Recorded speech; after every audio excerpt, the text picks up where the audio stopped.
गरम ऑयल के अंदर बैंगन डालें और कमाल देखें कि आपने कभी बैंगन को फ्राई करके बनाया है। यकीन करें, अगर आपने ये रेसिपी इस तरीके से बना ली ना, तो आपके घर वाले और बच्चे आपसे मांग मांग कर खाएंगे। ये बहुत ज़्यादा टेस्टी बैंगन की रेसिपी बनकर तैयार होती है। तो इसके लिए सबसे पहले हमने बैंगन की कटिंग कर लेनी है। 4 पीसीज इस तरीके से काट लेंगे। 3 पाव मैंने बैंगन लिए थे। अब इस तरह से कटिंग करने के बाद टमाटर के 2 स्लाइस इस तरीके से काट लेंगे। इसके बाद पैन में डाल देंगे ऑयल, 2 कप ऑयल डालकर गरम कर लेंगे। इस तरह से इसमें डाल देंगे तमाम बैंगन और इनको हमने फ्राई कर लेना है। मीडियम टू लो आंच पर फ्राई कर लेंगे। हल्का सा इसमें कलर आना शुरू हो गया है। आप किस शहर से मेरी वीडियो देखते हैं कमेंट करके लाजमी बताया करें, ताकि मैं आपका शुक्रिया अदा कर सकूं। जैसे ही बैंगन में हल्का सा गोल्डन कलर आना स्टार्ट होगा, तो इसके अंदर हम डाल देंगे टमाटर और हरी मिर्चें।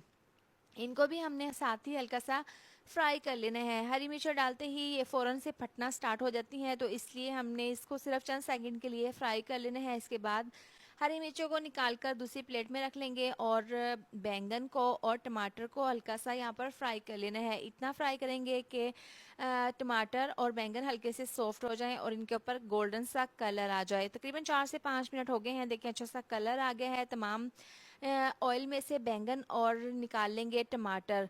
अब इसी ऑयल के अंदर डाल देंगे चॉप किए हुए प्याज। 2 मीडियम साइज के प्याज से चॉप करके डाल देंगे और इसको हल्का सा गोल्डन कलर आने तक फ्राई कर लेंगे। साथ ही इसमें आधी चम्मच डाल देंगे लहसुन का पेस्ट। इसको 1 मिनट के लिए मिक्स करते हुए पका लेंगे। यहाँ पर देखें प्याज और लहसुन में हल्का सा कलर आ गया है। इसके बाद इसमें हम डाल देंगे मसाले। 1 चम्मच जाएगा इसमें नमक, आधी चम्मच हल्दी पाउडर, आधी चम्मच पिसी हुई लाल मिर्च और साथ ही 1 चम्मच कुटी हुई लाल मिर्च डाल देंगे। ये ज़रूर डालने, इससे बहुत अच्छा सा फ्लेवर आएगा। आधी चम्मच इसमें ज़ीरा पाउडर डाल देंगे और नमक थोड़ा सा कम था, 1/4 चम्मच नमक और इसमें शामिल कर देंगे। साथ ही 1 चम्मच धनिया पाउडर, आधा कप डाल देंगे पानी। मसालों को अच्छे से मिक्स कर लेंगे। पानी इसलिए डाला है ताकि मसाले पैन में नीचे ना लगें और मसालों का कच्चापन चला जाए। यहाँ पर मसाले को हमने हल्का सा भून लेना है। इसके बाद गुलाई में कटी हुई हरी मिर्चें डाल देंगे। ये वही मिर्चें हैं जो हमने शुरू में फ्राई की थी।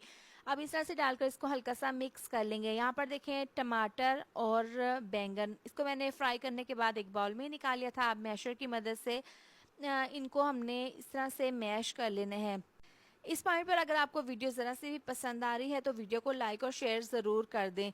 तो यहाँ पर देखें बैंगन के ऊपर से जो छिलका था वो मैंने उतार लिया है और टमाटर और बैंगन को अच्छे से मैश कर लिया है। इसके बाद यहाँ पर मसाला भी हमारा बहुत अच्छे से हमने भून लिया है। इसके बाद ये मिक्सचर डाल देंगे इस मसाले के अंदर। तमाम मिक्सचर डालने के बाद अब इसको अच्छे से मिक्स करते हुए तकरीबन 3 से 4 मिनट के लिए पका लेना है।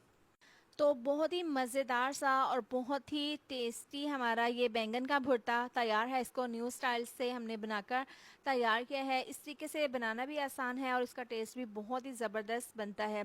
बारीक कटा हुआ हरा धनिया डाल देंगे। साथ ही 1 अदद लेमन का रस इसके ऊपर छिड़क देंगे। इसको अच्छे से मिक्स कर लेंगे। यहाँ पर हमें 2 से 3 मिनट के लिए हल्का सा इसको भून लेना है। बहुत ही मज़ेदार सा हमारा बैंगन का भुर्ता बनकर तैयार है। आप यकीन करें, इसको बनाएंगे ना तो बाकी सब भूल जाएंगे, क्योंकि वाकई में ही बहुत ज़्यादा टेस्टी बना था। रेसिपी को ज़रूर ट्राई करें और अपना फीडबैक ज़रूर दें कि आपको मेरी रेसिपी कैसी लगी है। रेसिपी पसंद आए तो वीडियो को लाइक शेयर सब्सक्राइब ज़रूर कर दें। मिलते हैं नेक्स्ट वीडियो में। अपना बहुत सारा ख्याल रखें। अल्लाह हाफिज़।